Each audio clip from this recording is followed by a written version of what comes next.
I love this world. She pulls me on and into her whenever I think of or dare to behold her beauty. When I fly, the wind rivers caress my wings, and the mystery of the Eithran galaxies teases me tranquilly from the other side of the sky.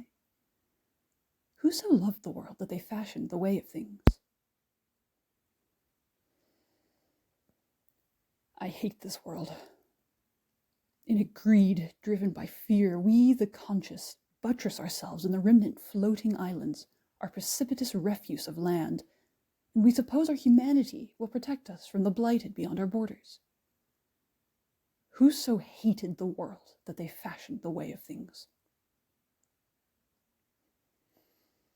Long ago, so many years ago, they say, time stopped and began anew. This world was once a continuous land, surrounded by the ocean of night. They say that the sun would emerge from the east and return to its source, lighting only 2/3 of the land and leaving the rest in darkness. In those days, Eithra was pure, new and whole, and the peoples of the light were young and innocent. But the gods loved darkness most, and the peoples of the darkness who were not innocent, for they had memories of the beginning of the world before the light.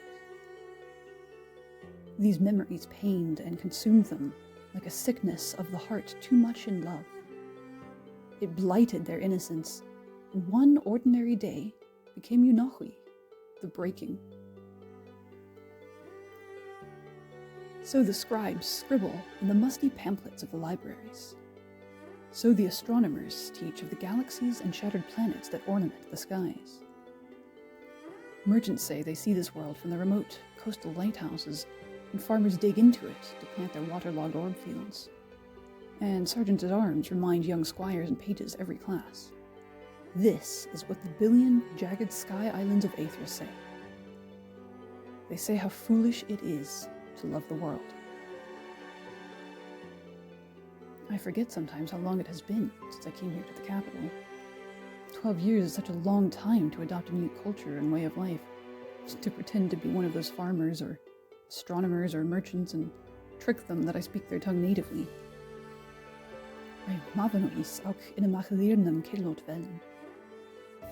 Indeed, I am not from the capital, nor am I even an imperial citizen. I have seen the emperor but twice, first when I entered the academy, and then when I was knighted by the second countess. But I am certain I must look like them and act like them. Sometimes I even feel like them, especially in the early mornings and quiet evenings when my work is finished. For like them, I too have my pleasures in life, and the imperial citizens are kind. The second of my pleasures is to rummage through the markets just outside the capital, where exotics from across the empire are sold to curious and hungry citizens. I always visit the same street with the same stall, where the old orchardist and his grandson work, to savor a breakfast of sour fireberries drizzled with desert shroom nectar.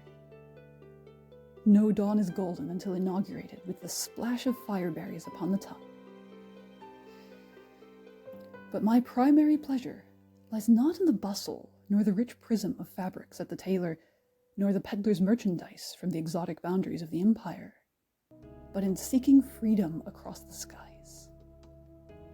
Flying is refreshment in the puff of a cloud, meditation atop a mountain peak under tranquil stars, release in the rushing river of a jet stream, adventure dodging the trunks of the great northern fir forests and skimming the ashen-purple fields.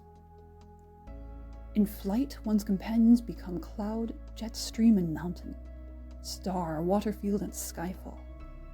Fellow man is the entire sky away, and I become myself, with no pretensions, false mother tongues, or impossible duties.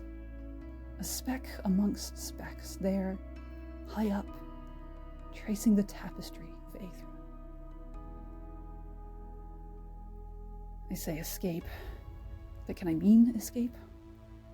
Today, as every morning, I must wake, gird my sword belt, rise with the ancient sun, and catch the jet streams towards duty or death, mission in hand.